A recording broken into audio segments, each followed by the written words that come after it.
The World Health Organization's pandemic treaty and a bird flu crisis are both arriving at the same time. What a coincidence.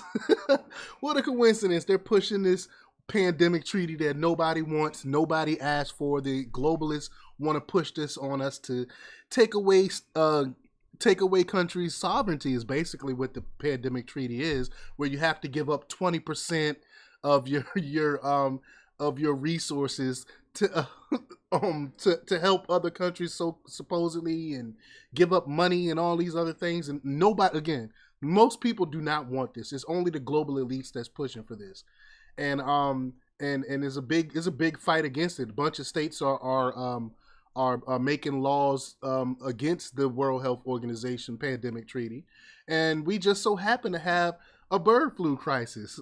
Again, what a coincidence. So we're going to talk a little bit about that. But before we get started, go ahead and hit that like button, share this out so we can get this information out there. Subscribe if you're not already a subscriber. Hit that alarm bell so you know when I'm putting out new stuff. Also, check out my link tree in the description. It has a link to my Patreon. That's where I talk about things I can't talk about here. There's also a link to my Instagram and my merch store. All right. So let's talk about this news here. Now, this comes from Zero Hedge, Tyler Durden. And he this is by way of Michael Snyder via End of the American Dream. And he reports that health officials are issuing very ominous warnings about the potential for an H5N1 pandemic among humans at the same time that the WHO is preparing for a vote on the global pandemic treaty at the 77th World Health Assembly at the end of this month.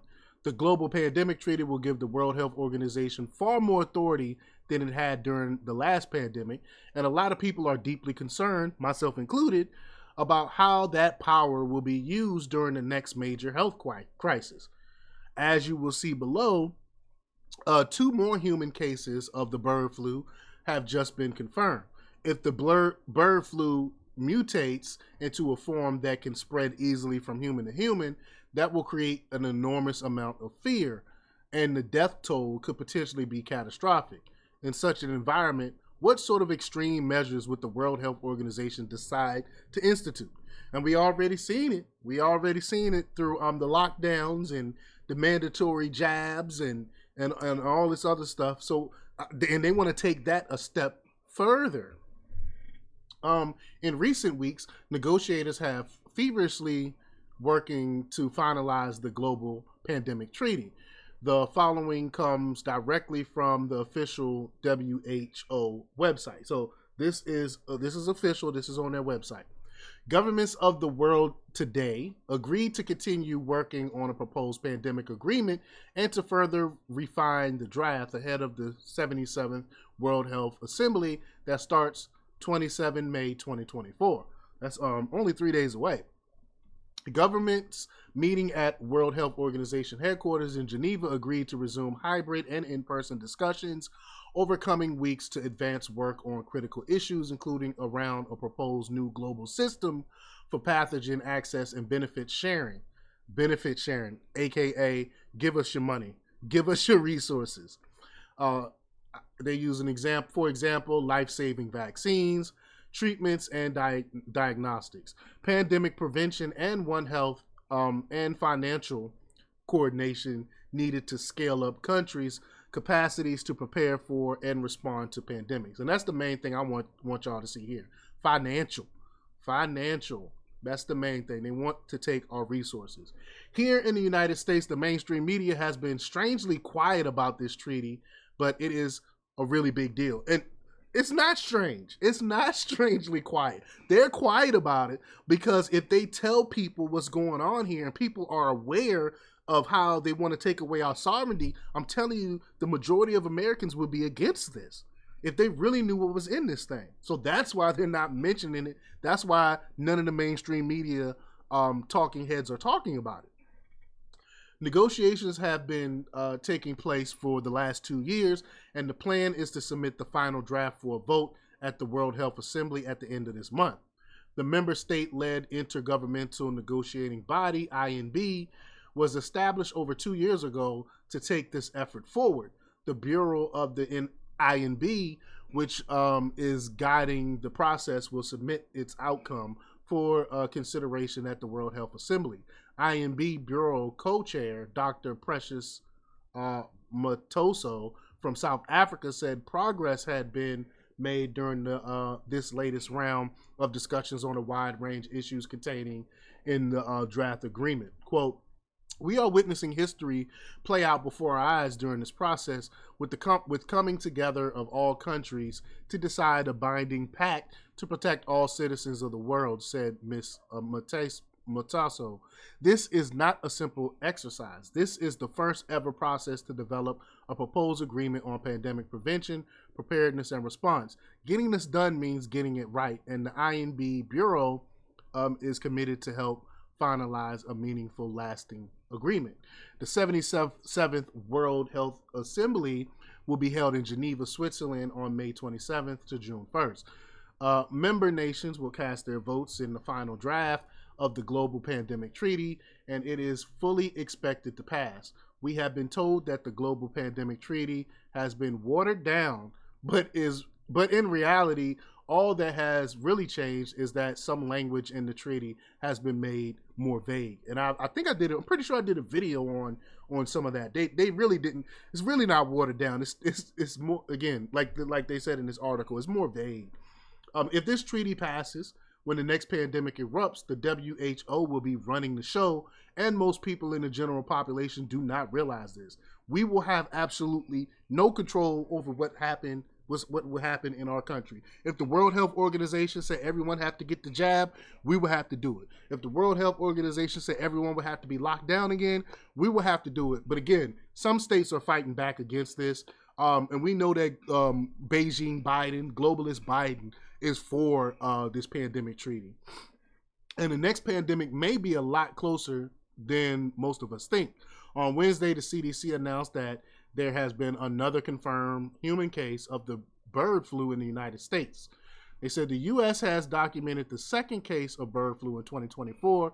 The Centers for Disease Control and Prevention announced Wednesday. Health officials identified the avian influenza case in a Michigan dairy farm worker. This is the second time a case has developed in a person working with dairy cows. The virus appears to have developed under similar circumstances as it did earlier this year for a farm worker at a dairy in Texas. A nasal swab for the infected person tested negative for influenza. However, an eye swab from the patient tested positive for bird flu, indicating an eye infection, the CDC said in the news release. So far, the two individuals in the U.S.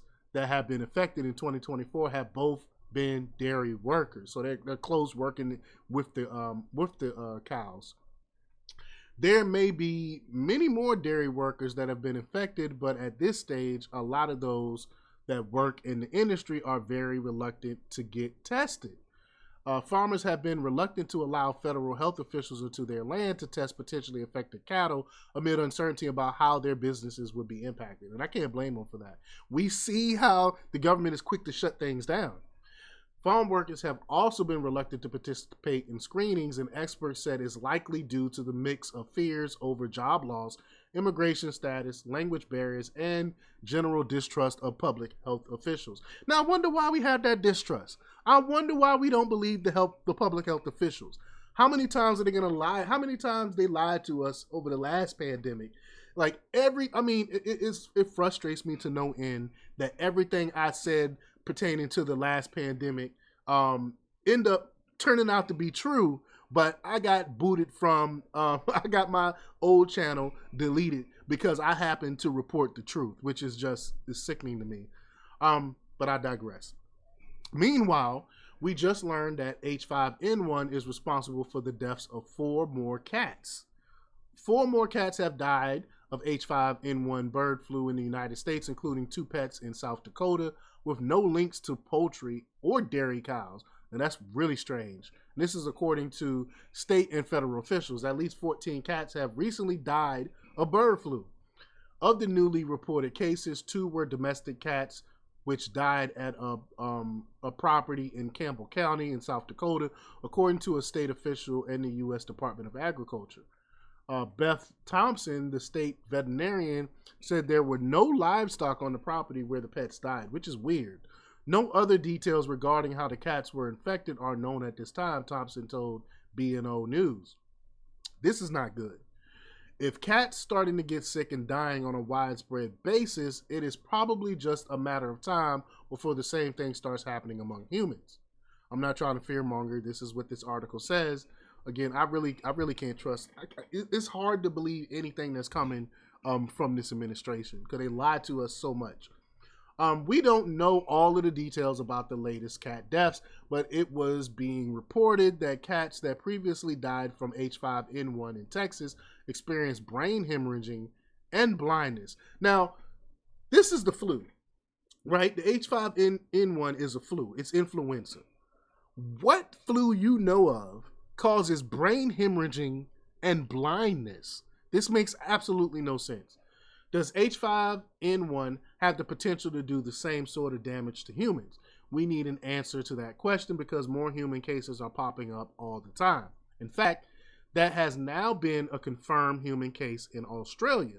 A child has been confirmed as the first case of H5N1 bird flu in Australia. The child contracted the avian influenza A infection while in India and fell ill in March this year, according to Victorian health officials.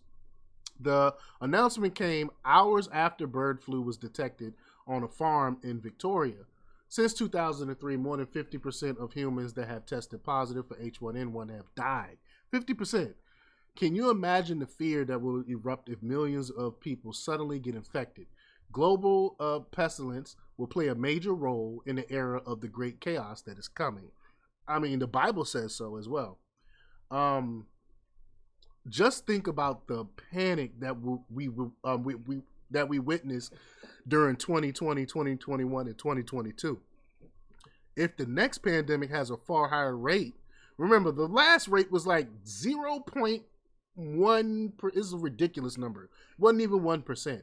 Imagine if it goes up to 50%. I mean, just think about it. The pandemic we will see will be so much worse, and that is really bad news for all of us. I think this is by design. I think this H5N1 stuff was released on purpose, and it's right on time. I mean, think about it. It's right on time for the WHO's pandemic treaty, right on time for the 2024 election. Who is doing this? Where's this stuff? I think this stuff is being made in the lab, just like the last pandemic. But let me know what y'all think about this. Leave your comments down below. Like, share, and subscribe, and check out jjthepsychotherapist.com for the latest in news. Until next time, peace.